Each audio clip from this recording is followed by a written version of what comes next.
we'll start with them. Yes, so I wanted to start with Liz if she is back. And Liz, are you able to hear us? And do you still have comments you would like to offer for this? Yes, so thank you. Just some comments about this, just going back to the survey. And if you recall, the 76% of the 20% that reported abuse did not report it, and that a great number of those did so because they were unaware of the rules or how to do it. So I'm thinking along those lines. We don't have anything specific here in terms of how do we convey this to not only staff but the populations this is meant to protect. So I just wanted to put that in the foreground here when we're thinking about this. Even though it's specific to remediation, if you will, it won't do any good if nobody knows there is remediation. And if I may take the opportunity to really bring everybody's attention to something, many of us know this, but just because somebody who identifies as, I will just say, a member of the alphabet or somebody living with HIV doesn't mean that they want to be out.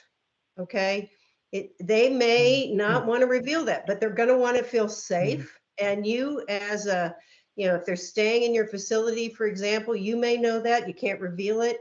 But I just want to emphasize that this is not about, okay, now we know you're a lesbian and we're going to want you to identify that way, for example.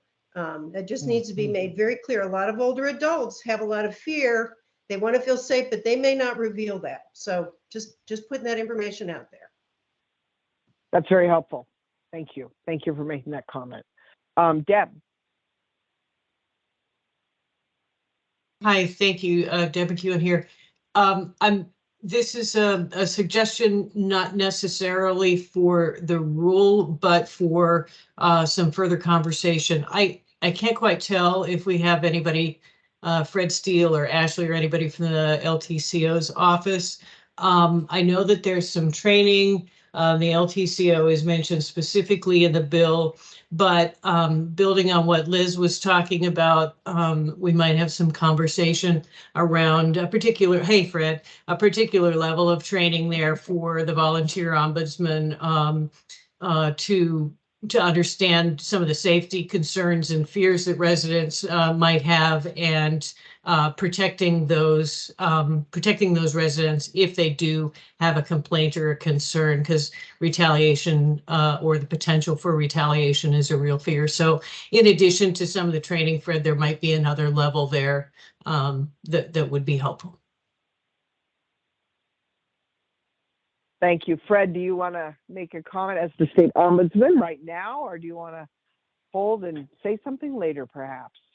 Well, I think I missed, the prelude to Deb's comments there. I was just unmuting the sound as I heard Deb mention my name. So I came on video to let you know I'm here, but I didn't know what was fully being discussed prior to that. But I hear, Deb, you're referencing the training requirements that are in the bill. So I'm ready for conversation about that when we get to that point. Yeah, and part of the background that Liz James was talking about, in that section of is it 4 or 5, whatever that. Anyway, the department can bring these actions. Liz was just making note that just because somebody does belong to the community or is a member of one of the letters of the alphabet here doesn't mean that they necessarily want that to be known or that they want to be outed in a facility. And so they may have concern, and so I'm saying there may be concerns about reporting complaints or trying to advocate based on fear of retaliation, and the LTCO's office and staff might be very helpful with an additional level of training specific to those particular concerns and how to try to keep people safe. So yeah, not to be built into the rule, but for a conversation to have around training on your end. And what I would share for Liz and anybody else interested in that subject is that that's actually already part of our standard training. It's a requirement under federal law. We're not allowed to take action or report anything without direction from the resident. We are very much resident directed. So if they tell us they do not want us to share any information, they may tell us about some significant concerns, but I don't want you to do anything. We therefore pretty much can't. So there's nuance to that, of course, and especially if a resident isn't cognitively capable, but then we might default to some level of a best interest or what a decision maker, a formal fiduciary for that individual will direct us to do. But that's a concern for any issue we deal with in our office, and making sure residents are protected and comfortable with direction they want to provide us. So. Thank you for that. Any other comments on section 5? Lynn, I want to direct you to the chat with a couple of comments. Thank you. Bring up chat now. All right, so Liz made the comment, please use the term populations as opposed to community, okay? LGBTQIA2S+ folks are members of all communities. Good point. All right, I will change what I'm saying. And then Kurt made the comment, recommendation, reference to the Oregon's hate bias law, education and protocols for reporting. Okay, also helpful.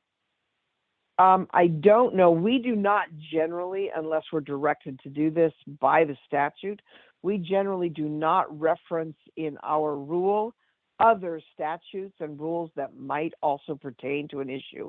However, when we write procedures and policies to go with rules, we give more guidance for our own staff so that they really know what we're looking at. And that's public information, just as the rules and the statutes are. But that's a very interesting recommendation. And I know I have a hand up, but I think it might have been Kurt. Is that potentially true? Or do we have somebody else? It is. Thank you, Kurt Toombs with the EOCIL. Yeah. I think that is important. If we're talking about safety, we're talking about feeling safe. I think it's important to know how to report that, how to identify it, and how to report it. Without those tools, I'm not, even with those tools, we don't feel safe, right? But with those tools, it gives us a little bit more safety. So thank you. Okay. Thank you. That's helpful. Any other comments or questions about this section?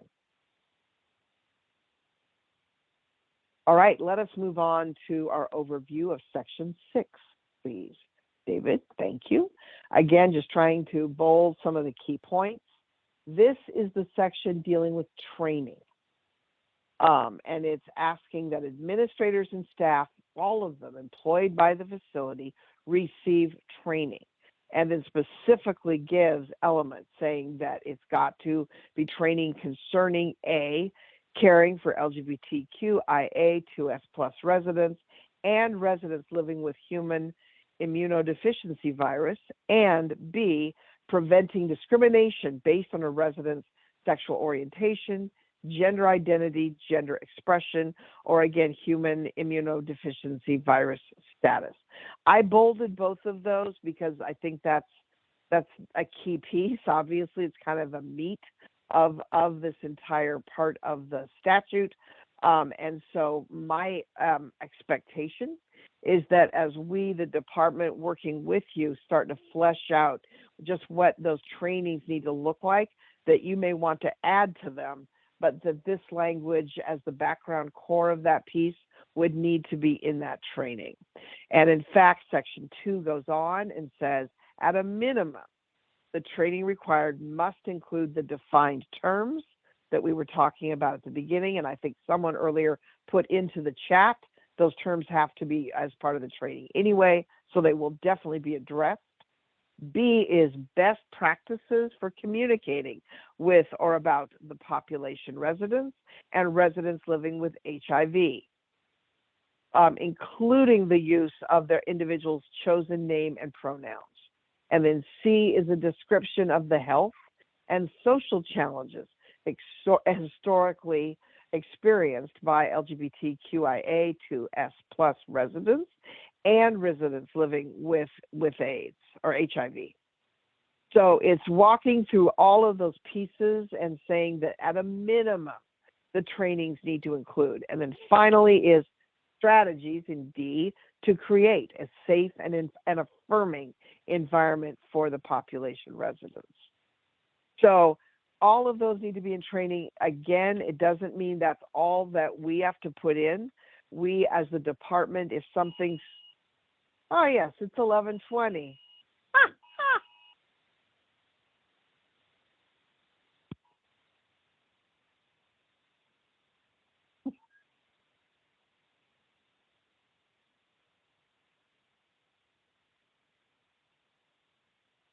I don't know. Is everyone back?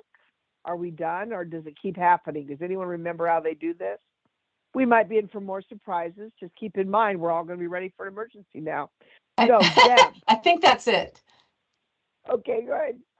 I couldn't remember. Deb.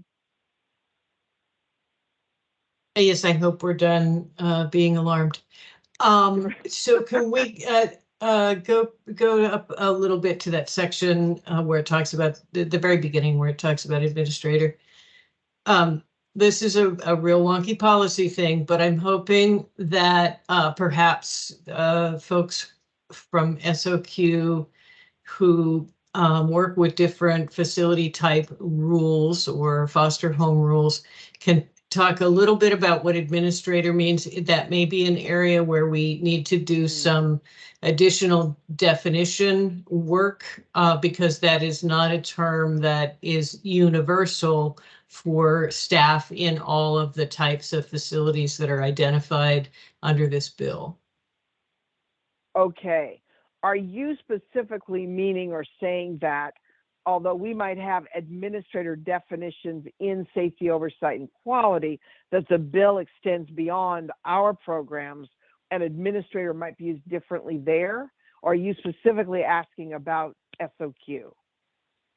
Okay, so let me try to be clear. So for a nursing facility, for example, there is an administrator. They are known by that by title. They are known by that by role, and there are definitions and terms about who an administrator can be and what they do and training, et cetera. So it's very specific there in terms of administrators. Back from my days in regulatory, if it's still correct, I remember that folks who run or manage assisted living and residential care facilities are also known as administrators, and there's some specific language in rule and some training requirements for those folks who are identified as administrators. The same is not necessarily true. Thank you, Lynette, for coming on for adult foster homes, for example.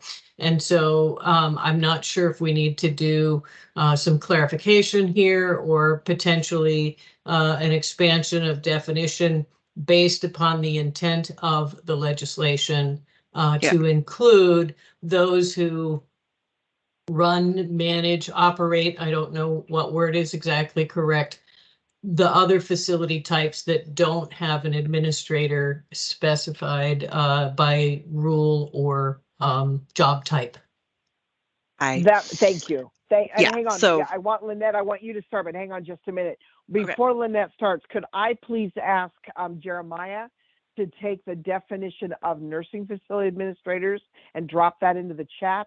And I'm going to ask Vicki to please hunt down the definition of administrator in community-based care, drop that in the chat. And then I'm going to ask Kyle to do the same for adult foster homes. So if each of you can put our specific, and now I'll turn it back to Lynette. So thank you, That's Lynette. just what I was going to say. So this is Lynette Caldwell, APD Adult Foster Home Program Manager, and we do have administrator defined in our APD rules. So that came a few years ago when we expanded to what we kind of call the corporate model of foster home ownership. So we do also have a definition and clarification on their duties as well.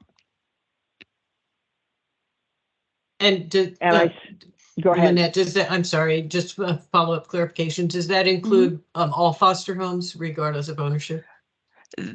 Well, no, a foster home may have an administrator. They don't Okay. necessarily have an administrator. Okay.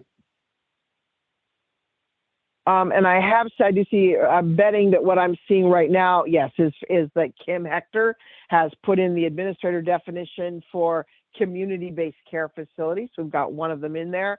That definition reads, administrator means the person who is designated by the licensee that is responsible for the daily operation and maintenance of the facility as described in, and then it gives the citation of the rule. So, but if each of the 3 programs can go ahead and do that, I would appreciate that. David's already on it for then dropping those into the conversation. But then Deb, back to your point, what we would then need to do is look at those definitions and make sure that we're thinking they still match well enough with this statute. And if not, I'd have to figure out how to make that sync up. I don't know if adding more things to the definition of administrator is the best approach, or if it's maybe defining the training differently. Not sure yet, but just thinking out loud. Lynn, this is Anne, Yes, and Anne. there are a couple comments around this conversation in the Okay. chat. Should Princess Neely asks, should there be mention of the frequency of training, or that training would be ongoing or periodic? Yes. And then as well, we have Patty Falkenstein has asked, will there be any direct training to residents and clients, even just to let folks know this bill exists and what violations would look like and what may happen for repeated discriminatory behavior? Interesting comment. That's a really good one. Okay, in terms of will we deal with the frequency? Yes, because the statute deals with the frequency.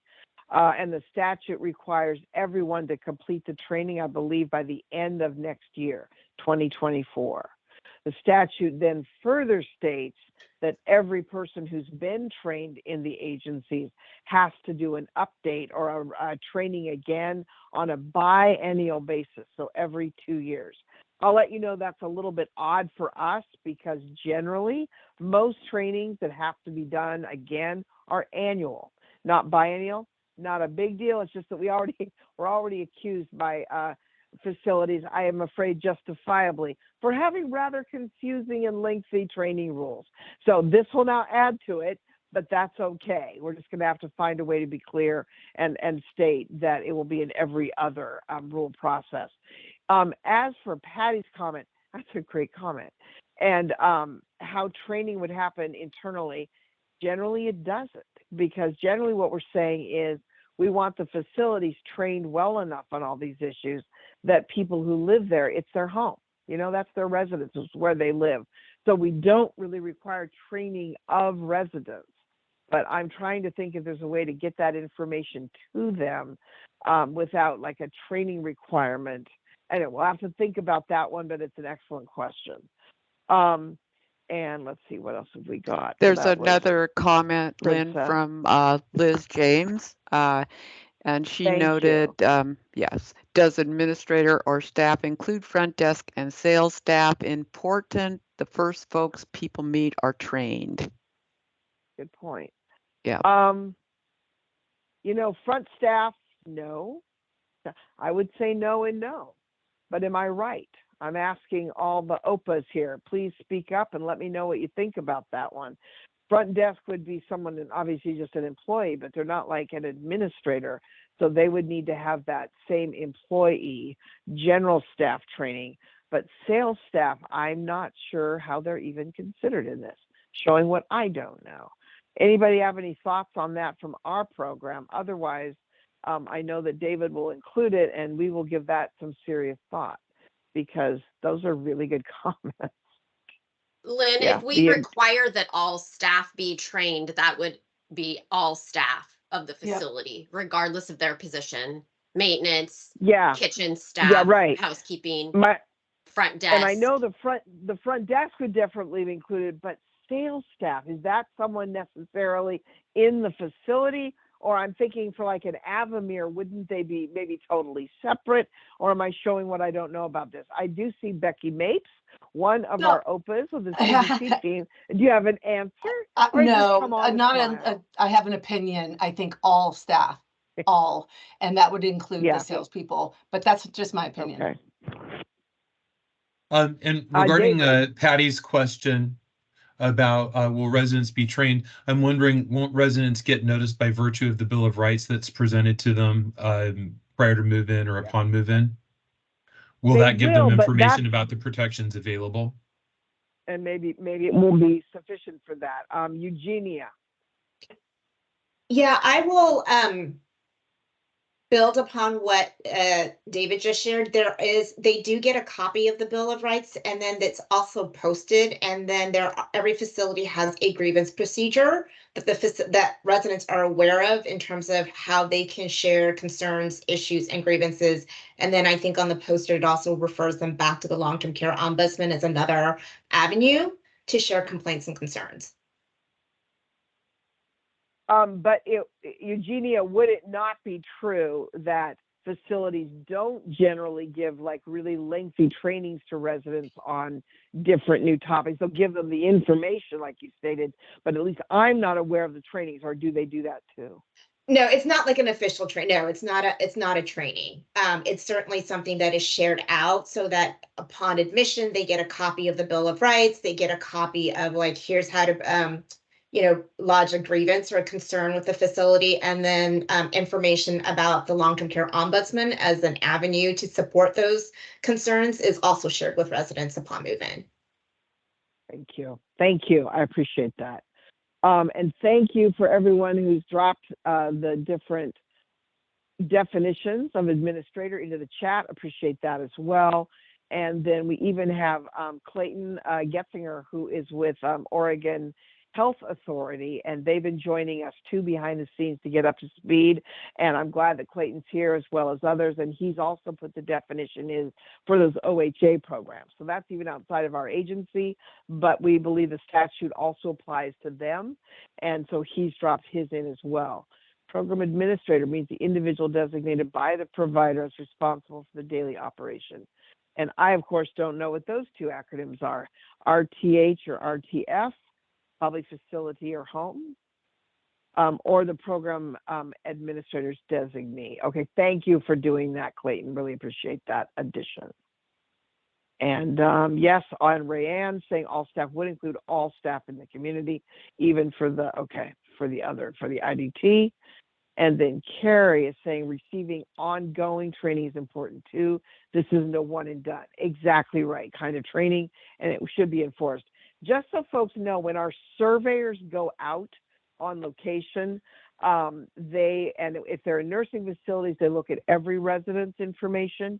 If they're in community-based care, so a residential care or assisted living facility, they take a sample of residents, and then they look through all of their training records. And yes, they are also looking at annual training, or in this case, they'll be looking for biennial training so that it's going on every other year. And I do see a hand up, and that is Kristen Milligan. Kristen. Thank you, Lynn. The bill mentions, specifically staff employed by the facility receive training. I guess I would like clarification or hopefully flexibility. If a staff member gets trained at a community and then 2 months later goes to the community down the street and begins to work for them, we might want language that if they have been trained, they are good for those 2 years, and that kind of moves on from community to community, and it doesn't maybe reset the clock for them. We have done that before, as I know you know. We have a history of doing that, and we did that specifically, I think most recently, when the dementia training requirements in House Bill 3359 were required. We did say, and I don't remember the exact language, even though I'm the one who wrote it, but we'll go dig that up. But it was something like, yes, if you're moving within a 2-year period of having been trained, your training goes with you. So anyway, yeah, we can definitely work on that, and thank you. That's a good addition, I think. Any other comments or questions on this training piece? This is like, this one was interesting because training it can be a very powerful tool, and there's an awful lot here. But this is, I think, where really we're going to have a lot of not discretion, but we have a lot to, okay, how much do we put in? Just what goes in and what doesn't, and how do we make sure it's as clear as possible? And it was interesting to me, and I'm trying to remember the section number. It might have been the next one, section 7.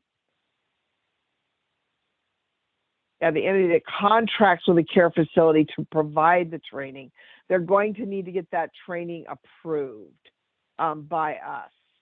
And they shall bear the cost of the training. And at a minimum, there will be a refresher course. And we're still scrolling, so that's okay. Yeah. Yeah, but this is the piece talking about the folks who are going to contract with facilities to provide the training. But there's another section here, and we should have kept going, I guess, in an orderly fashion, but I didn't ask for that. So there was a section that requires that we, the department, decide how people will be approved. And are we really going to look at every training? Are we going to find other groups that have done this kind of work, and will they review those trainings? But through some way, whether it's directly through the department or the transitive property where it's someone else, we need to ensure that all of the trainings that facilities employ or use cover all of these required elements and anything else that we have decided is necessary and that we have put into rule.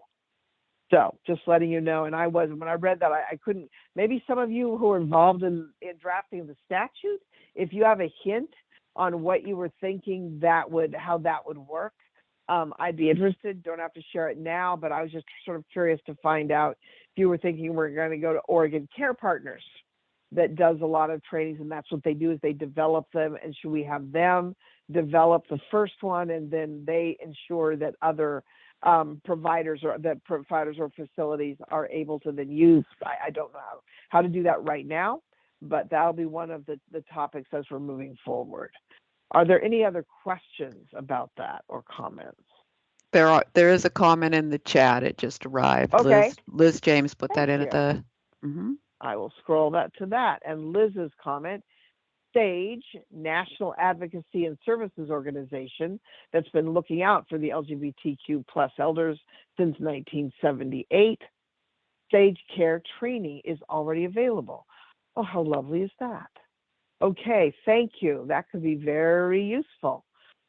Meantime, I'm seeing Patty Falkenstein talk about portability being important, which is definitely true.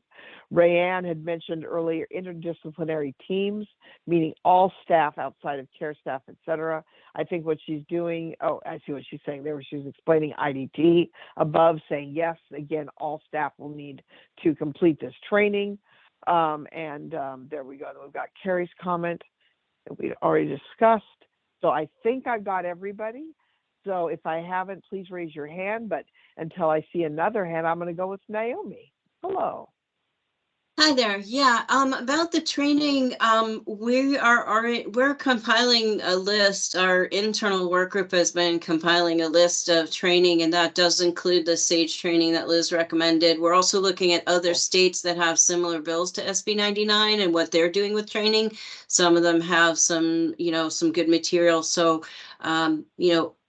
this group is going to look at the rules, but, we can also have some input from advocates around. I think there's been some debate. Usually rules don't name a specific provider. For example, this will be the trainer. So what's more likely that we want to work on in the rules, and a suggestion is that we work on, the bill has certain requirements for training, and we may want to add to those in the rule around what are the requirements, and then the agency will work with advocates around whether we have some kind of RFP for training, or whether we have kind of a committee that reviews training proposals. I think that's in the bill, that training has to be approved. Other states have offered a couple of different, they don't recommend a specific training, but they give a list of ones that they've approved. And then providers can choose which ones to take. And as long as they're meeting the requirement for documentation and the training curriculum has been approved, then, you know, that's a possibility. So there's really a lot of complexity around how the training piece is rolled out. I think for the purposes today, you know, just that reminder that, you know, it may be that it's more beneficial and more successful to have multiple approved training. And certainly SAGE is, you know, nationally recognized. I think we've got some other good leads for that, and hopefully we'll be working with advocates around what that ends up looking like. Thank you. Very, very helpful. Eugenia, Lou. I agree with what Naomi shared, and I think the key thing is making sure there's a lot of different options for providers, both including free options, and I think you mentioned OCP is one of them. I think that is important because so many providers currently do use OCP. It is a free resource, so we just want to make sure it's as available as possible to ensure that this can get rolled out successfully. Thank you. Any other comments or questions about section 7, which is the training section? Okay, then we're going to move on now to section 8. Lynn, you have a hand up. Thank you. Yes, I do. Kristen Milligan. Hi there. Thank you. Sorry, I was trying to type it in and I was too slow on the typing. I guess I just want to second and third what I just heard. I think it's incredibly important to have multiple training options approved. You know, not every person learns the same way. I mean, there's a million reasons as to why, but also, again, ensuring that, you know, we can make it low cost or free to providers is incredibly important, and then that they can access it in multiple locations, places, and various options. So just, again, second and thirding everything I heard. I think that's incredibly important. Got it. Thank you. Any other comments on the training section? Seeing and hearing nothing at the moment, but Anne will be good at keeping me honest and keeping me from missing anybody. Let's scroll along to section 8. This one looks short and sweet. It's short, but it's not sweet. This is one that I think we will need to discuss because it's unclear, at least to me, exactly what they're asking for. So what this short section says, any requirement in the bill may not be applied to a care facility if the requirement is incompatible with 1, the professionally reasonable clinical judgment of the management or staff of the care facility, or 2, a state or federal statute, federal regulation, or administrative rule that applies to the care facility. I think number 2 is easier to understand. Number 1, we'll have to discuss exactly what this means. And I would be curious to know if anyone knows the history of that language, and was there something specifically the bill was attempting to address, like a term of art, or how did we come up with this language? Just kind of curious about this one. And maybe no one knows, or they can't remember, because that happens all the time to me. I'm like, I remember there were debates, but I can't tell you exactly what the final product was. But Eugenia might have an answer. Eugenia. I can share some perspective. I think part of that language was to make sure that because we have different types of license settings and they have different scopes, for instance, like in assisted living, you can't provide medical care or anything that's, you know, medically related or skilled nursing care. So I think it was aimed really to make sure that when someone's asking for services or access to services, that it's not outside the scope of that particular license setting or what that facility may be able to offer within the context. Because we talk about like the scope of service, and some facilities have higher acuity, they can offer different types of services. So it's just understanding the setting that they're going to be in, the scope of licensure, and also what that facility is able to offer. Thank you. Thank you. That makes a lot of sense. Rebecca Miller has her hand up. Rebecca.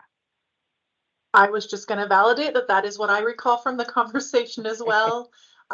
Just really that flexibility Thank you. That she described. Thank you. No, thank you. That helps me a lot, makes me feel better about exactly what the intent was, because I was looking at it thinking, what are we trying to do here? But if you're just trying to give a term of art that could then apply differently in the different settings, that makes sense, at least to my brain.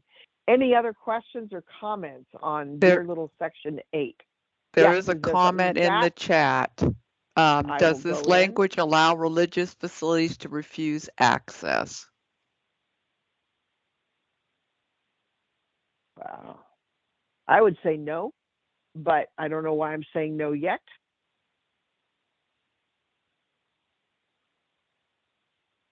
That's really an interesting question. Yeah. Go ahead, That was Patty Falkenstein, yeah, and I would say, and Liz came and then back you with have a strong no. You have some additional comment that would be counter to law, Rebecca Miller says. Yeah, I think that was my gut too, because I was looking at it thinking, I know my answer is no, but I couldn't remember the exact law, exactly what we're looking at, but you are correct. I am sure it's no. And got it. Thank you. But thanks for the question, Patty. Yeah, good questions. You're making us think, so I like it. Anything else with this section, or shall we move to section 9? Naomi, yes. Yeah, I wonder if this section depends on the definition, and maybe we need a definition of what clinical judgment is. Reasonable is pretty hard to define because that's going to be all of the map of opinions of what's reasonable, but clinical judgment may be something that we can put some parameters around, that it's, I don't know what that would look like, but it feels like that might be a place where we could make it clear that, religious opinions are not clinical judgment. And that might be a way to make absolutely sure that that was not a possibility. No matter what we write in the rule or whatever's in the statute, we're always, anybody can sue at any time. And, we're all realize that that's a possibility. But, there are ways that I think we can put some language in the OARs that, that don't specifically that don't call out any particular religion, but do maybe through that definition make it clear that that's that's different. So thanks. I agree. Thank you. Deb. Yeah, thank you. I was trying to put this in chat, but I'm not quite sure how to phrase it. And I would welcome any attorneys out there, Fred, Eugenia, others, to comment on this. But the language talks about the clinical judgment of the management or staff, but who's a clinician? What does clinical judgment mean, particularly if you're a lay person? I think of clinician as someone who has a license to practice something, medicine or nursing or whatever. And so if you're a lay person like me, can I have a clinical judgment? Good questions. Yeah, we've got a couple of lawyers here. We've got Eugenia. I admit I'm an attorney. At some point in my background, David's an attorney. So those are great questions, because I was thinking, let's go dig it. Fred is on. He's an attorney. Let's go dig something up and just see what we get. But very good questions. I see Eugenia. I don't know if you're willing to dive in again, or if you have a thought, or you're just sort of smiling at all of us. That's your call.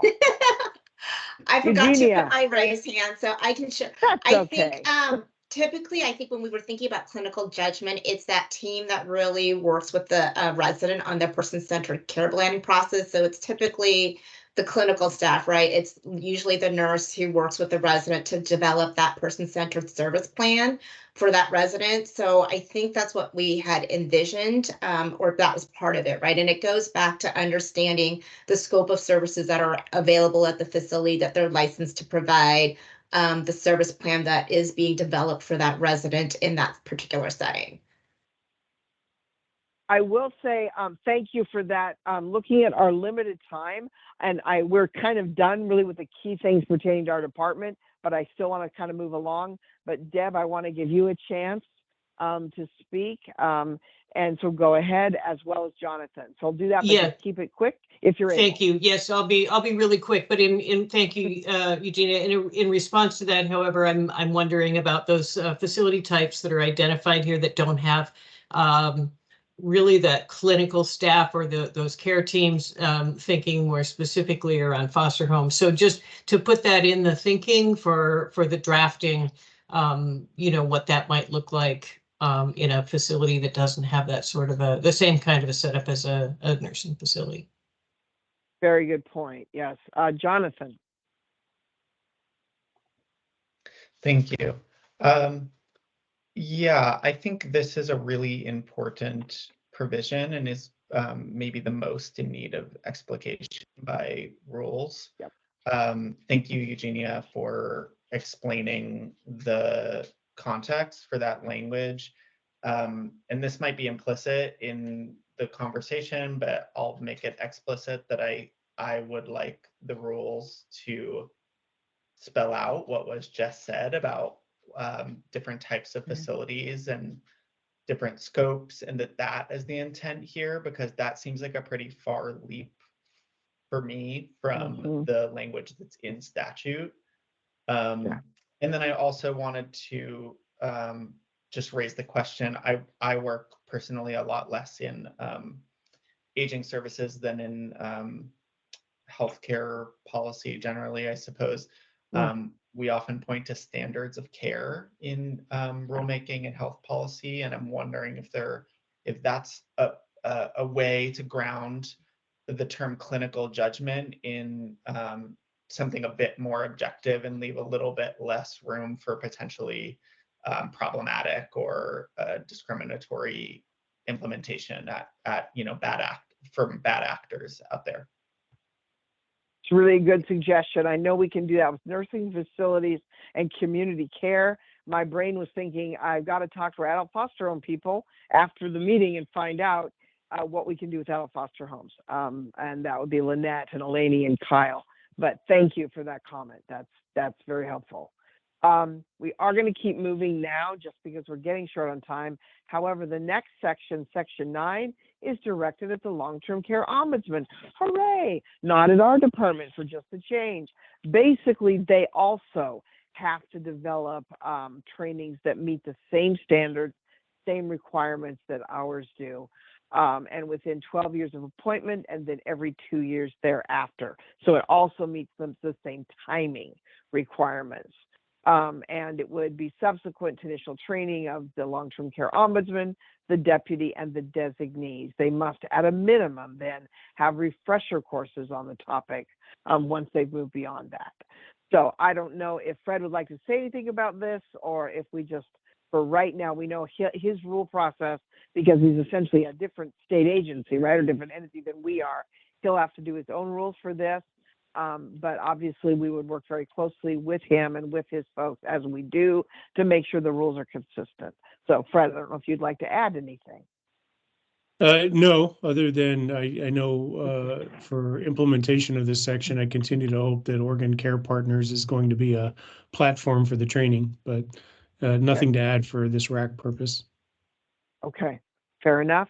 Then section 10 does apply to our department, but this is simply where we get the authority to write all the rules. So it's basically saying we shall adopt rules that are in accordance with Chapter 183, which just talks about the rulemaking process overall, and then to implement the provisions of the bill. So they do put that in often. Sometimes they don't include direct authority, but this time they were kind, and they did, so that it can be very obvious that we do have the authority to write rules to implement the bill. And then section 11 gives us the timelines. This is the section saying that in December 31st, that's when all staff, including long-term care ombudsman, as well as the facility staff, have to have received their first training. And then section 6, and I wrote into here what that was because I couldn't remember. There we go. Section 6.4 of the Act shall first be provided no later than July 1.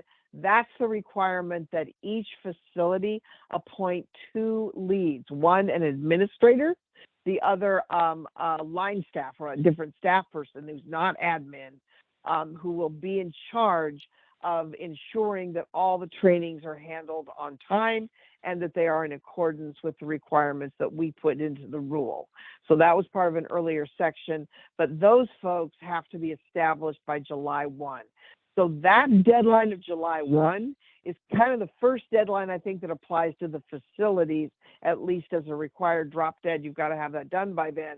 Whereas the first requirement to the department is to have the temporal or A rule done by January 1st. So just to again clarify those differences in the timing.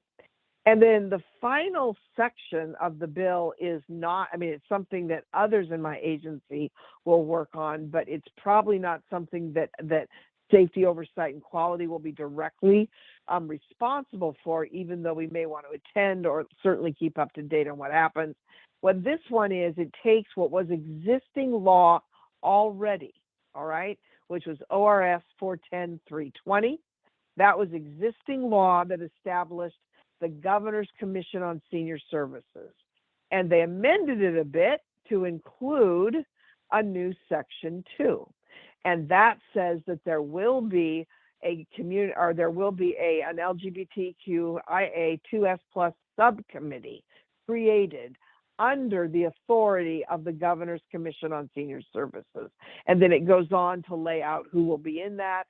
The governor will appoint the members, talks about when they start to work, etc.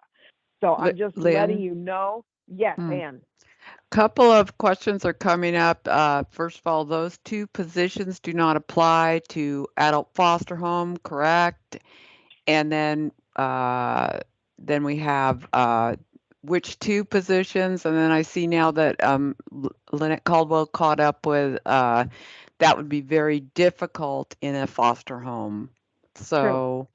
Yeah. I don't know is the answer right now. Let's dig that up and find out. Let's look at it. Unless someone else here can tell us. Okay, I'm looking back through comments myself. Okay, 2. Maybe those 2 do not apply to AFH. I don't know, Patty. Good question. We're gonna have to figure that one out. And which 2 is asked by Kim Hector. Again, it was, as we were skipping around a bit on screen, I admit I just missed. It's like a couple lines. It says earlier in the bill that every facility will need to have a lead administrator and staff person who are your training leads, who will ensure the facility is trained as they need to be and that the trainings cover everything. And those are the 2. One's an admin, one's a staff person. Every facility that's supposed to do this has to have those positions or the individuals selected by July 1 of next year. And so I don't know about adult foster homes, so we're going to have to look that up, frankly. I think if we keep scrolling, I think we're kind of at the end of the bill. Yes, because section 13, kind of a bummer to end on number 13, isn't it? Just says the governor shall appoint the members of the subcommittee no later than September 1 of next year. So the deadlines we're looking at for next year, we have 4. The first one is the state has to have a rule in place by January 1st. The second deadline is facilities have to have selected those 2 individuals. We're going to have to look at adult foster homes. Third deadline is September 1st. The governor will have appointed all the members of the subcommittee by that date. And finally, the final trainings or the initial trainings for all staff have to completed by the close of next year on the last day of the year. With that, I need to just stop because I need to say one more thing to the group. We're finding that Wednesdays might not be our best days. So we are proposing that instead we go with the first Tuesday of every month. Same bat time and bat channel with it being 9 to noon. But I wanted to put that out there to the folks who have been great and shown up today and ask you, is there anyone, and I see David has a question, we'll come to you in 2 seconds. Does anybody have a problem, put it that way, with it being on the first Tuesday? And I'm going to start with David and then go to Deb. David. Oh, sorry. I was just helping you call out Deb's comment. Deb, please go ahead and thank you. Oh, Deb. I put it in the chat, but just briefly, I just wanted to say for section 12 of this bill, we are not writing rule around this, around the Governor's Commission subcommittee. Great. That was easy. Okay, and Rebecca Miller. Hi, good morning. I just had a question or the comment about the adult foster homes, that it would be difficult for 2 positions. And I'm just wondering if there is an opportunity for us in rule to clarify what that might mean for an adult foster home versus a large facility, if there's some opportunity for us to say it could be the same person, or that it's, I don't know, if there's some ways that would make it more feasible, as long as they have the systems in place to track the work. I think I think that's a great idea, and I think we're going to have to probably do something like that. Also, to let all of you know, we've decided that we're going to meet with adult foster home providers, because sometimes they've had like 60 people just at that group show up at a rule advisory committee. And frankly, I looked at that list and I thought, well, it's going to be too many bodies in one meeting. So what we are doing is talking with Lynette and Eleni and Kyle, the folks who run that program. We're going to try meeting with the adult foster folks in another 2 weeks, hopefully. And then we will ask them to assign fewer people that would be their representatives to this group. So we don't have 60 of them showing up wanting to all represent. We are, however, going to start building in, and I know I put it on the agenda, but for day we didn't need it, and a public comment period where we really would let people who are just listening but are not participating as members, we would let them speak. So the hope is to have a starter meeting on adult foster homes somewhat similar to what we've done today, to get a sense of what their issues are, then ask them to select a fewer number of their providers to represent them. And then in our next big meeting of all of us, we will have those people join the RAC as well. So that's the intention right now, but that's why we didn't do it this first time. So again, if we were to go to the next meeting, I know it's on the agenda, which I can't pull up for some reason at the moment, but it would be the second Tuesday of November. Does that work for folks? Well, I'm not hearing anybody yelling at me. Maybe it does work. You know what? We're going with it. All right. So Lynn, there's a bunch of conversation in the chat. There's a mix of who the time would work for and not. Quick math seems like the Tuesday probably will work, but not for everyone, unfortunately. Nuts. Okay. Got it. Then, okay, let's see. And then we also have a question. I saw one about, great meeting. Thank you. And thank you all for coming. I also want to thank my colleagues in crime who are always so awesome, with Kim Hector, Ann Birch, and David Berger. I couldn't do this without you. And may you submit additional comments. Hey, thank you. Wave to the crowd. I like it. Yes, absolutely. In fact, we generally give a deadline of 2 weeks out from a meeting. So let's look at what that would be. And okay, 2 weeks would be the 18th. Actually, if you're okay going a week and a half, that will make it easier for us, because we've got a lot of things that I now want to work on and bring back to you at your next meeting. Could we perhaps make close of business on Friday? Friday the 13th. Could that be our deadline for getting comments, or your deadline for getting written comments back to me that we would then include and be able to discuss in the next RAC? Does that work? Okay. That will be at least our deadline. We will get back to you on the final day for the meeting, but I'm afraid that probably Tuesday, November 7th right now, just reading through things, may still be our best date at the moment. So stay tuned. But again, I'm now a minute over, and I'd really like to let you out on time. So unless there's any last totally fire, building on fire type of an issue, in which case, are there any of those? Is there anything that people really need to mention now? Or we will look at everything in the chat and go through them one at a time. Don't worry about that. And then if you want to submit additional written comments, please send them to me. You've received the emails have all come from me, so you can just respond that way.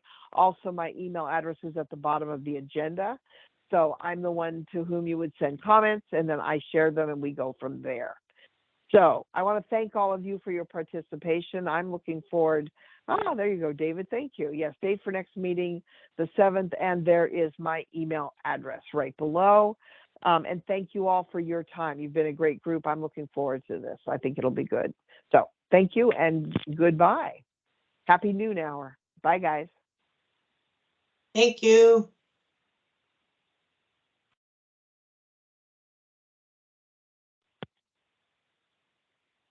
Oh my God.